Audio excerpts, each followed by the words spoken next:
We've talked a lot about poverty and hunger in this country and around the world, Lewis.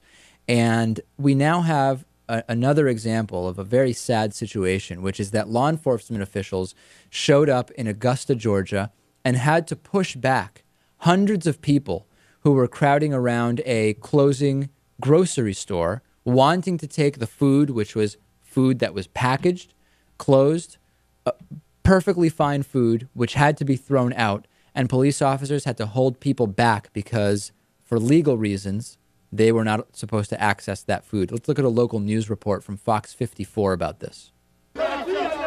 Officers pushing back hundreds of people, crowding around a large pile of merchandise. But the goods sitting outside the Laney supermarket didn't make it into anyone's hands. They plan to give all this food to the crowd, but as you can see, they're tossing it instead into the trash, upsetting a lot of people. People got children out here that's hungry, thirsty, could be, anything. Why throw it away when you could be issuing it out? The Marshal of Richmond County, Steve Smith, says the food isn't theirs to give away, so they have to trash it. We don't have the authority to take possession of the property. We just have to make sure that it's handled, disposed of by the law. SunTrust Bank in Atlanta owns the property, and they're sending the merchandise to the landfill after evicting the Choys, the owners of the grocery store. The Choys didn't want to speak on camera, but they say they were kicked out by the bank because they owe them thousands of dollars. Unbelievable. Just completely. When you hear about abstractly, 25% of the food we buy makes it into the trash, it's never eaten. Okay, that's fine. That has an impact. But when you see food going from a grocery store, food that's not expired, the grocery store is just closed, and being walked into a dumpster to be taken to a landfill when there's hundreds of people there who could certainly use the food, it's despicable.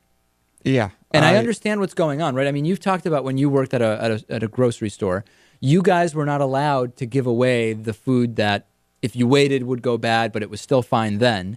And what was the story behind it? Not much of a story. I mean, at one point there were just pallets and pallets of bananas, and this was in just about every store of this chain in the Northeast, in Massachusetts. There might even be some in Connecticut or the other states. I think so, yeah. And I can't tell you how many dozens and dozens of banana boxes in each store that they deemed were ripening too quickly.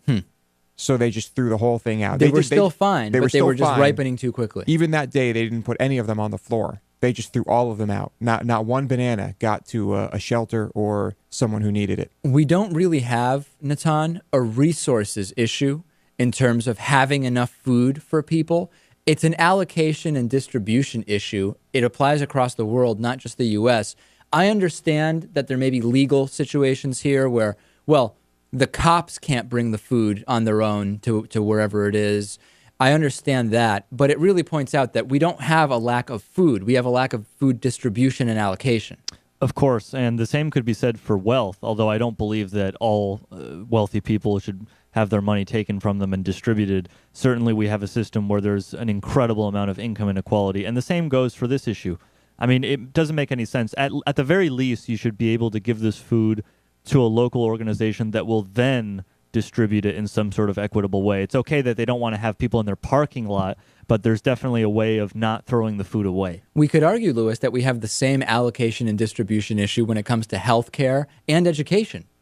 Yeah, I mean, across the board in this country, it's a problem. And, you know, I applaud this crowd for having a great amount of control and not bashing these cops' heads in and just taking the food, because, to be perfectly honest, if I were there, I don't know if I would have had that much control. Wow, Lewis would be very, very agitated there. I mean, these cops are the ones enforcing the law, and who's going to go after them if they just step aside and say, oh, the crowd was out of control, So to play devil's advocate, what if people get sick from the food and then they say, yeah, police were just handing out food? The police could have covered themselves. Let me put it that way. Could they? I mean, we don't. Yeah. I'm not saying I agree. I'm just asking the question. I think this is the type of thing which causes paralysis with these issues. I think they could have covered themselves. I think if they really wanted to let people have this food, they could have avoided any of the legal implications. But you know what? Maybe not. I don't know. Maybe they're terrified of this bank, of the state. Who knows?